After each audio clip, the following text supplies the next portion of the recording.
Let me set the scene. I'm Jake, 62 years young, retired, and living the dream on my 10-acre farm just outside a fancy-pants gated community called Whispering Pines. My land's been in the family since my great-grandpa traded a mule and a handshake for it in 1920. It's got rolling hills, a creek that gurgles like it's gossiping about the neighbors, and a barn older than most of the folks around here. Point is, it's mine, free and clear, and not part of the Whispering Pines HOA. Never has been. Never will be. But try telling that to Karen, the self-appointed dictator of suburbia, whose clipboard might as well be welded to her hand. It all started on a Tuesday morning. I'm out by the creek, sipping coffee strong enough to wake a coma patient, when I see a golf cart zipping across my field. Not just any golf cart. Oh no, this one's decked out with a Whispering Pines logo, a flashing amber light, and a woman in a visor so big it could block the sun. Karen. I'd seen her type before. Power-hungry, armed with bylaws nobody voted for, and a smile that says, "I'm about to ruin your day." She screeches to a halt, kicking up dust all over my wildflowers, and waves a piece of paper like it's the Declaration of Independence. "Good morning," she chirps, voice dripping with that fake sweetness you'd bottle and sell as syrup. "I'm Karen, president of the Whispering Pines HOA. We've had complaints about your property's appearance." She gestures at my barn like it personally insulted her. It's lowering property values for the entire community. I blink, coffee halfway to my mouth. "Lady, my farm's not in your HOA. Never signed a thing. This land's been mine since your grandparents were in diapers." Her smile doesn't budge, but her eyes narrow like a hawk spotting a mouse. "Oh, Jake, you must be mistaken. Our records show your property is within our jurisdiction. I'm here to help you comply with our standards." She hands me a neon yellow notice listing violations. My barn's peeling paint, my tractor's unsightly rust, even my chickens clucking too loudly. Chickens. Clucking. Too loudly. I laugh. Can't help it. "Karen, you got a map? My land's outside your fancy gates. You're trespassing." She doesn't flinch. "We'll see about that," she says, scribbling something on her clipboard. "Expect a follow-up." And with that, she zooms off, leaving me with a crumpled notice and a bad feeling in my gut. The next day, it gets weirder. I'm fixing a fence post when I spot two guys in polo shirts with Whispering Pines security patches strolling through my orchard like they're on a nature hike. They're not cops, more like rent-a-cops who got lost on their way to a mall. One's got a walkie-talkie, the other's taking notes. They're patrolling my land. I wave, all friendly-like, because I'm not about to let them know they're getting under my skin. "Morning, fellas. Lost your way to the clubhouse." They mumble something about routine checks and scurry off. But they're back the next day, and the day after. By day 4, I'm counting 3 golf carts circling my property like sharks. Karen's sending her HOA goon squad to intimidate me. I keep waving, keep smiling, but inside, I'm starting to simmer. My farm's my sanctuary, and this visor-wearing tyrant thinks she can just claim it like it's a Black Friday sale. I dig through my files that night, triple-checking my property records. Deeds clear, my land's independent, always has been. But Karen's notices keep coming. Fines for non-compliance, demands to repaint my barn, even a threat to lien my property. Lien my property. The audacity. I'm a patient man, spent 20 years in the army, seen worse than Karen's clipboard. But this is war. She doesn't know who she's messing with. Back in my day, I handled bigger threats than a suburban dictator with a power trip. I've got a card up my sleeve, an old friend who owes me a favor, but I'm not playing it yet. First, I'll let Karen think she's winning. Makes the takedown sweeter. The next week, Karen's HOA goon squad ups their game. I'm out feeding my chickens, Betsy, Clara, and the gang, who, by the way, cluck at a perfectly reasonable volume when I hear the unmistakable whine of a golf cart engine. It's not just one now. Oh no, Karen's escalated to a full-on invasion. 3 carts, 6 polo shirt-wearing security guys, and one of them's got a drone buzzing over my orchard like it's auditioning for a sci-fi flick. I'm half expecting them to plant a Whispering Pines flag in my cornfield. I stroll over, pitchfork in hand. Not for drama, just because I was mucking out the barn, and give them my best grandpa on a porch smile. Boys, you planning a picnic? 'Cause you're on my land, and I didn't get an invite. The head goon, a guy with a mustache that looks like it's trying to escape his face, steps forward. Sir, we're conducting a property assessment per HOA regulations. You've been notified of your violations. He hands me another neon yellow notice, this one thicker than a phone book. I skim it. Fines for unapproved vegetation, my apple trees, excessive noise, the creek, apparently, and visual blight, my 1965 Ford tractor, which runs like a dream. Thank you very much. The total? $2,500. Payable to the HOA. By next week. I laugh so hard I nearly drop my pitchfork. You're fining me for a creek? What's next? A tax on sunlight. Mustache guy doesn't blink, just points at the drone, which is now hovering over my barn like a nosy mosquito. We're documenting noncompliance, he says, like he's starring in a cop show. I wave at the drone. Smile. Boys, you're on my candid camera. That night, I'm steaming. Not because of the fines. Those are about as enforceable as a toddler's bedtime rules. But because Karen's goons are trampling my orchard, scaring my chickens, and acting like my farm's their personal playground. I dig through the new notice, and buried in the fine print is a gem. Failure to comply may result in property reclassification. Reclassification? That's a fancy way of saying they're trying to annex my land into their HOA empire. Over my dead body. I decide it's time to push back, but not with fists or yelling. Karen's expecting that. No, I've been around long enough to know you fight paper with paper. I head to the county clerk's office the next morning, my deed and a thermos of coffee in hand. The clerk, a sweet lady named Linda who's known me since I was in short pants, confirms what I already know. My farm's outside Whispering Pines jurisdiction. She even pulls up a map showing their boundary line stops a good 200 yards from my property. But then she frowns. Jake, there's a new filing here. Whispering Pines submitted a petition to expand their HOA boundaries. Guess whose land they're eyeing? I'm not a lawyer, but I've seen enough in my army days to know a power grab when I see one. Karen's not just harassing me. She's trying to steal my farm. Back home, I start gathering intel. I chat with my neighbor, Tom, who lives just inside Whispering Pines. He's a retired mechanic, gruff but solid, and he's no fan of Karen's. She's been bragging at HOA meetings about beautifying the area, he tells me over a beer. Says your farm would make a great community park. For members only, of course. A park? My farm. The place where I scattered my wife's ashes under the oak tree she loved? My blood's boiling now, but I keep my cool. I thank Tom and start making a plan. Step 1. Document everything. I set up a cheap trail camera by the creek, catching Karen's goons trespassing daily. Step 2. Rally the troops. I call a few neighbors, Tom, Mrs. Delgado, who grows prize-winning roses, and even young Sam, who's got a blog about local politics.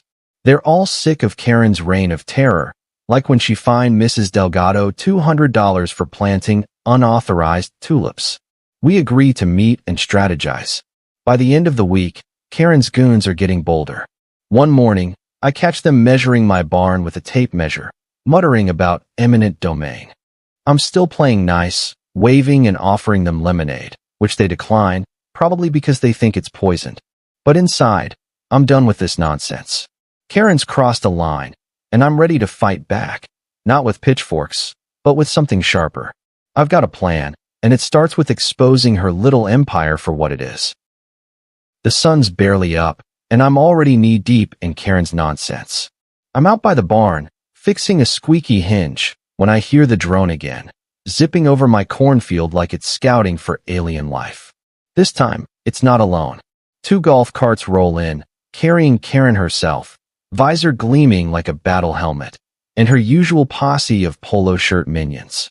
But there's a new guy, some suit with a briefcase, looking like he charges $500 an hour to frown. Karen's upgraded her goon squad to include a lawyer. Cute. She marches up, clipboard in one hand, coffee mug in the other that says, HOA President, because someone has to lead. I'm tempted to ask if it came with a free superiority complex. Jake, she says, voice all sugar and venom. We've given you ample time to comply. This is your final notice. She hands me a document thicker than my Army field manual, stamped with official-looking seals. It's a cease and desist letter, claiming my farm's non-compliant structures violate county codes and demanding I vacate the premises within 30 days. Vacate my farm. I skim the letter, and it's pure fiction. It cites ordinances I've never heard of, claims my land's been reclassified as part of Whispering Pines, and threatens legal action if I don't hand over my keys. The suit steps forward, adjusting his tie. Mr. Thompson, cooperation would be in your best interest. The HOA has the authority to enforce these regulations. I look at him, then at Karen, who's smirking like she's already planting roses on my grave. Authority, I say, tossing the letter onto the dirt. You've got about as much authority here as my chickens have over the moon. Karen's smirk falters, but she recovers fast. We'll see you in court, Jake. This eyesore of a farm is dragging down our community's prestige. She gestures at my barn like it's a landfill. And don't think you can ignore this. We've got the county on our side. The suit nods, and the drone buzzes closer, probably filming my non-compliant face. I wave at it again, because if I'm going down, I'm doing it with style. That night, I'm pacing my kitchen, the trail camera footage on my laptop showing Karen's goons measuring my fence at 2 a.m. like creepy land surveyors. My neighbors, Tom, Mrs. Delgado, and Sam, come over for our war council. Tom's brought his famous chili, which smells like it could strip paint, and Mrs. Delgado's got a stack of HOA violation letters she's been saving. Karen fined me for my mailbox being too blue, she says, rolling her eyes. Sam, the blogger, is practically vibrating with excitement. I checked the county records, he says, pulling up his laptop. That petition to expand Whispering Pines boundaries? It's got forged signatures. Half the names are people who don't even live here. I lean back, sipping my coffee. So Karen's playing dirty. Good. That means she's desperate. We start planning. Sam's going to dig deeper into the forged documents and post about it on his blog. Mrs. Delgado knows a reporter at the local paper who hates HOAs as much as we do. Tom offers to talk to other Whispering Pines residents. See who else Karen's bullied. Me? I'm hitting the legal angle.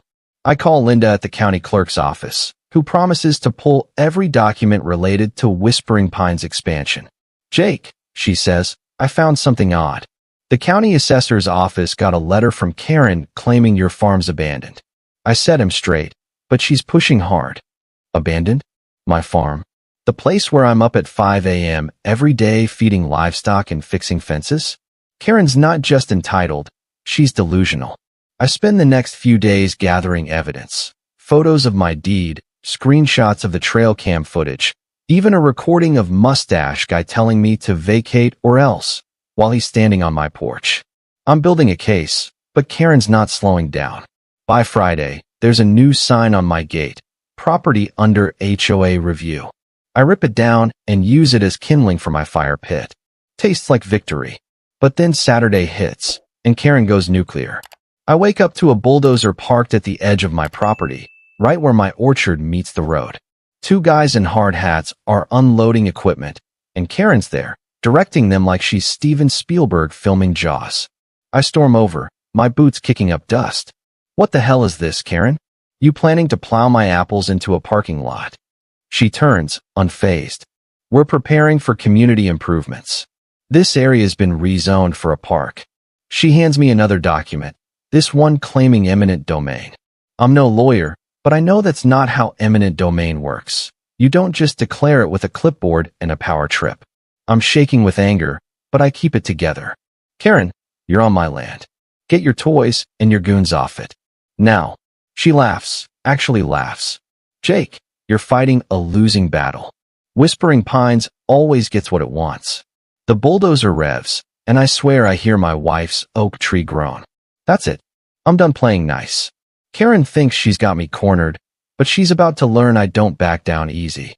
I've got a plan, and it's bigger than her golf cart army. I'm standing in my orchard, staring down Karen's bulldozer like it's a tank in a war zone. And I'm half tempted to grab my pitchfork and go full peasant revolt. The machine's engine growls, spitting exhaust that smells like bad decisions, And Karen's there in her visor, waving her clipboard like it's a magic wand. Her lawyer's scribbling notes, and the hard hat guys look like they'd rather be anywhere else. Me? I'm done waving at drones and playing nice. Karen wants a war? She's about to get one, farm style. I march back to my house, grab my phone, and call Tom. You still got that tow truck from your mechanic days? I ask. He chuckles, catching my drift. Oh, hell yeah, Jake. What's the plan? I tell him to bring it over, stat, and to round up anyone from Whispering Pines who's fed up with Karen's reign of terror. Next, I call Sam, who's been digging into Karen's forged documents like a bloodhound. Found anything juicy? I ask. He's practically giddy. Jake, you're gonna love this. Karen's petition to the county? It's got signatures from people who died in 2010. I'm posting it now. While Sam's blog lights up the internet, I call to Mrs. Delgado's place. She's out front, pruning her 2 blue roses, and I fill her in on the bulldozer stunt. Her eyes narrow. That woman tried to find me from my cat sleeping on my own porch. A park? Over your farm? Over my dead body. She promises to call her reporter friend, who's itching to expose HOA corruption. By a few minutes, we've got a small army. Tom, Mrs. Delgado, Sam, and a dozen Whispering Pines residents who've been slapped with Karen's fines for everything from unapproved lawn gnomes to excessive Christmas lights. Back at the farm, the bulldozer's still parked like an uninvited guest, but I'm ready. Tom rolls up in his tow truck, a beast of a machine that looks like it could haul Karen's ego and still have room for her golf cart. I point at the bulldozer. Think you can move that thing? Tom grins. Jake, I've towed semis out of ditches. This is a warm-up. He hooks it up, and with a groan of metal, the bulldozer's dragged off my property and onto the road, where it sits like a sad puppy.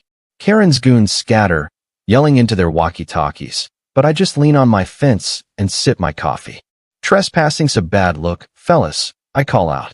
Karen's face redder than my barn used to be before it offended her. You can't do this, she shrieks, waving that damn clipboard. This is HOA property. I point at the county line marker, clear as day, 200 yards from her precious gates. Karen, you're so far out of your jurisdiction, you might as well be in Narnia. Take your toys and go home. She sputters, but the lawyer's already whispering in her ear, probably begging her not to make this worse. They leave, but not before Karen shoots me a look that says this isn't over. That night, Sam's blog post goes viral. Turns out, Karen's forged signatures weren't just sloppy, they're illegal. The comments section is a goldmine. Neighbors sharing stories of her finding them for unapproved birdhouses or demanding they paint their garages beige because diversity is distracting. Mrs. Delgado's reporter friend runs a front-page story in the local paper. HOA president accused of fraud in land grab scheme. My phone's blowing up with neighbors offering support. And even Linda from the county clerk's office calls to say the assessor's investigating Karen's abandoned property claim. But Karen's not done. Monday morning, I wake to a certified letter nailed to my gate like a medieval proclamation. It's a lawsuit from Whispering Pines, claiming my farm's disruptive presence violates their community standards. They're suing for $50,000 and demanding I cede my land to mitigate damages. I laugh so hard my chickens start clucking in protest. Disruptive presence? The only thing disrupting anything is Karen's voice at HOA meetings, which I'm told sounds like a cat stuck in a blender. I head to the county courthouse, my evidence in a battered folder. Deed, trail cam footage, screenshots of Sam's blog, even a photo of the bulldozer on my land. I file a countersuit for trespassing, harassment, and fraud, citing every neon yellow notice Karen sent me. The clerk, a guy who looks like he's seen too many HOAs, smirks. You're not the first to take on Whispering Pines, but you've got the best evidence I've seen. I nod, but I know Karen's got money and a lawyer who probably golfs with the judge. I need something bigger to seal this. Back home, I sit on my porch, watching the sunset paint my orchard gold. Karen's gone too far, and I'm not just fighting for my farm anymore. This is about every neighbor she's bullied, every mailbox she's called too blue. I've got one move left, and it's a big one. I'm not ready to play it yet, but when I do, Karen's going to wish she'd stayed in her gated kingdom. It's D-Day, and I'm not talking about the beach in Normandy. The courthouse is buzzing like a kicked-over beehive, packed with Whispering Pines residents, local reporters, and even my chicken's biggest fans, Tom, Mrs. Delgado, and Sam, who's live tweeting the whole thing like he's covering the Super Bowl. Karen's there, visor swapped for a pantsuit, but her clipboard's still glued to her hand, like she thinks it'll shield her from justice. Her lawyer's sweating through his tie, and I'm sitting in the front row, my folder of evidence thicker than a Sunday paper. I've been patient, played her game, but today, Karen's about to meet the real Jake Thompson. The judge, a no-nonsense woman who looks like she could bench press Karen's golf cart, calls the court to order. Karen's side goes first, and her lawyer spins a tale so wild it belongs in a fantasy novel. He claims my farm's a public nuisance, dragging down property values with its rustic chaos. He shows photos of my barn, my tractor, even my chickens, like they're evidence of a crime spree. The crowd murmurs, and Karen nods along, smirking like she's already won. I lean back, sipping coffee from my thermos, because I know what's coming. My lawyer, a sharp young guy who took my case pro bono after hearing about Karen's bulldozer stunt, stands up. He lays out our evidence like a general rolling out battle plans. My deed, proving my land's outside Whispering Pines boundaries. Trail cam footage of Karen's goons trespassing. Sam's blog screenshots exposing the forged signatures. And Linda's affidavit from the county clerk, debunking Karen's abandoned property lie. The courtroom's so quiet you could hear a chicken cluck. The judge raises an eyebrow. Miss Karen, care to explain why your HOA filed fraudulent documents with the county? Karen stammers, her clipboard trembling. We were acting in the community's best interest. The judge isn't buying it, and neither is the crowd. Mrs. Delgado's reporter friend is scribbling furiously, and Sam's tweets are blowing up my phone. But I'm not done. It's time to play my ace.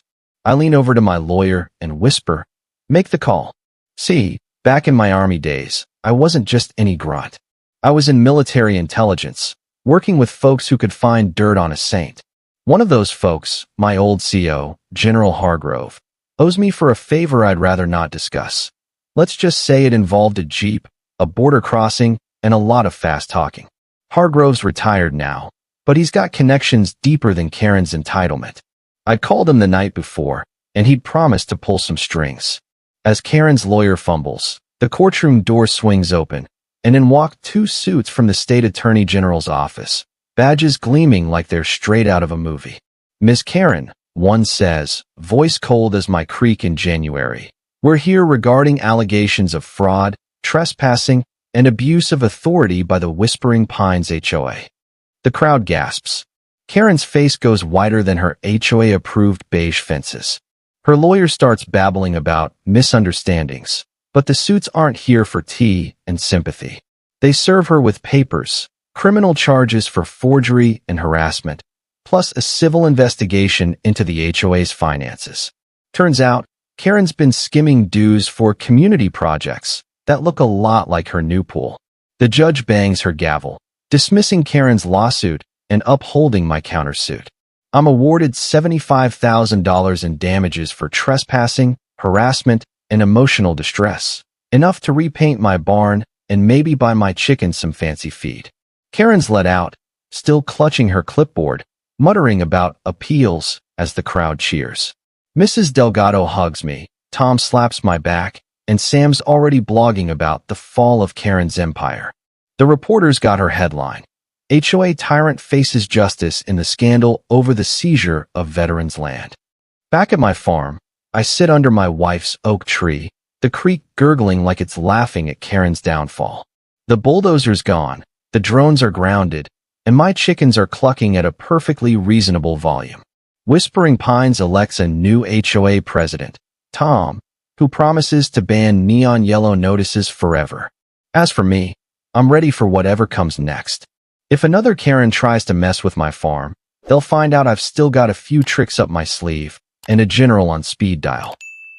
Thank you for being with us. Please share in the comments where you are watching from and whether you liked everything, and see you next time.